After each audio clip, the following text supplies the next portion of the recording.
Picasso தன்னுடைய சிறு வயதில் ஒரு ஓவியத்தை வரைந்து தனது தந்தைக்கு காட்டினார். அவரது தந்தை அதை பாராட்டி, மகனே, இதை வெளியில் வைத்து இதிலுள்ள குறைபாடுகளை சுட்டிக்காட்டுங்கள் என்று எழுதி வை என்றார். பிக்காசோவும் அவ்வாறே செய்தார்.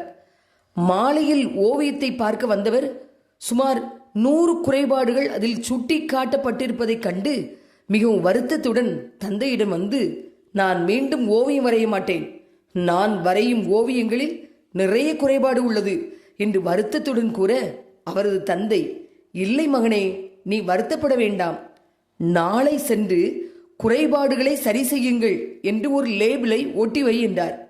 பிக்காசோவும் அவ்வாறே செய்ய, ஆச்சரியப்படும் விதமாக மாலையில் ஓவியத்தில் எந்த மாற்றமும் இல்லை. முந்தைய நாள் கூறிய குறைபாடுகளில் ஒன்று கூட சரி செய்யப்படவில்லை என்று தந்தையிடம் கூற, தந்தையோ, மகனே, நமது குறைபாடுகளை சுட்டிக்காட்ட 1000 பேர் வருவார்கள், அவற்றை சரி செய்ய ஒருவராலும் முடியாது. தன் பார்வையில் உள்ள அழுக்கினை நீக்க தவறிய மனம்தான் காண்பவை எல்லாவற்றிலும் அழுக்கை காணும். எத்தனை சிறப்பாக குதிரை வண்டியை இழுத்தாலும் அதற்கும் சாட்டையடி உண்டு.